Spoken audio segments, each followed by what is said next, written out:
2019 का लोकसभा चुनाव इस बार सबसे अलग होने जाने वाला है। एक तरफ यूपी में मोदी योगी के विजय रथ को रोकने के लिए बुआ बबुआ की जोड़ी होगी, तो वहीं भाई बहन की जोड़ी की बीजेपी का गेम बिगाड़ सकती है।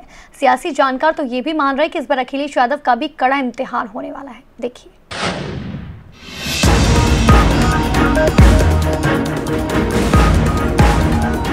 2019 का लोकसभा चुनाव कई मायनों में खास होने वाला है, क्योंकि इस बार चुनावी कमान नए योद्धाओं के हाथ में होगी, तो वही पुराने योद्धा पर्दे के पीछे से जीत की सियासी स्क्रिप्ट लिखेंगे। यूपी में बीजेपी सीएम योगी के नेतृत्व में उतरेंगे तो समाजवादी अखिलेश यादव के सहारे अपने नैया पार लगाएंगे। 2019 का लोकसभा चुनाव एसपी के लिहाज से पूरी तरह से अखिलेश यादव के राजनीतिक कौशल, पहचान और प्रसार का चुनाव है, क्योंकि इस बार फैसलों की सफलता और असफलता को ढूंढने के लिए न किसी और का कंधा होगा और न ही बहाना। समाजवादी पार्टी की कमान अपने हाथों में लेने के बाद सारे फैसले खुद अखिलेश यादव ही ले रहे हैं।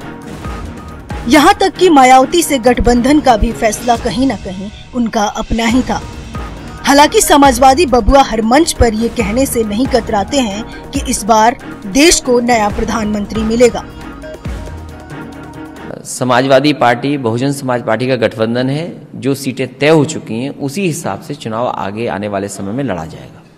सवाल यह है, प्रदेश की जनता ये देख रही है कि बेरोजगारों को काम कब मिलेगा, किसान ये सोच रहा है उसको मेहनत का दाम कब मिलेगा, गन्ने का किसानों का अभी भी बकाया है, महंगाई बढ़ती चली जा रही है।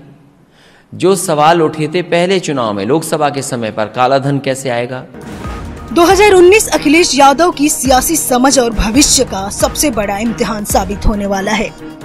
2000 में कन्नौज लोकसभा उपचुनाव में जीत के साथ ही अखिलेश यादव ने संसदीय राजनीति में प्रवेश किया था। वे 2004 और 2009 में भी लोकसभा पहुंचे थे। एसपी की राजनीति और फैसलों में अखिलेश सक्रिय तो रहे, लेकिन सर्वे सर्वा मुलायम सिंह यादव थे। 2012 के चुनाव में साइकिल से प्रचार के लिए निकले अखिलेश चेहरे के तौर पर तो उभरे, लेकिन तब भी नेतृत्व मुलायम का था। संगठन का गणित शिवपाल संभाल रहे थे और जमीन मुलायम की टीम। लेकिन 2017 आते आते ये कुनबा बिखर गया। चाचा शिवपाल ने अपनी अलग राह बना ली, तो वहीं सपा संरक्षक मुलायम सिंह ने भी अपने ही बेटे की आलोचना की। गठबंधन में जीत का सहज रास्ता देखने की अखिलेश यादव की इस सियासी रणनीति का भी ये सबसे बड़ा इम्तिहान है। 2017 में कांग्रेस का हाथ थामने का फैसला औंधे मुंह गिरा था। मुलायम सिंह यादव ने भी सार्वजनिक मंचों से कांग्रेस से गठबंधन पर आपत्ति जताई थी।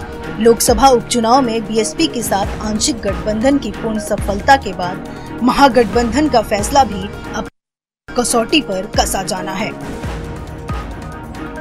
तारीख आ गई है चुनाव की और सभी दल लगभग अपने प्रत्याशी तय कर रहे हैं। समाजवादी पार्टी ने भी कई प्रत्याशी तय कर दिए हैं, बहुजन समाज पार्टी ने भी तय किया है। अब सीधा जनता के बीच जाने का समय आ गया है और कल की जो मुलाकात थी वो यही थी कि बहुत जल्दी रैलियां कहाँ होनी हैं और किस तरीके से लोकसभाओं के बीच में रैलियां हो जाएं, जिससे कि जनता में जॉइंट रैली हो जाएं। यूपी में मोदी योगी लहर पर ब्रेक लगाने के लिए दो सबसे बड़ी पार्टियां एक साथ चुनाव लड़ रही हैं। हाथी पर सवार होकर अखिलेश यादव मोदी का विजय रथ रोकने के लिए खड़े हैं। बहन जी 38 सीटों पर तो वहीं सपा 37 सीटों पर चुनाव लड़ रही है। खैर, ये तो अभी शुरुआत है। अगर नतीजे अनुकूल रहे तो अखिलेश यूपी के साथ ही देश की सियासत में भी सिक्का जमाने की राह पर होंगे, लेकिन प्रतिकूल हुए तो यूपी की राह भी 2022 में मुश्किल हो जाएगी। नोएडा से अभय कुमार के साथ रिया राय, हिंदी खबर।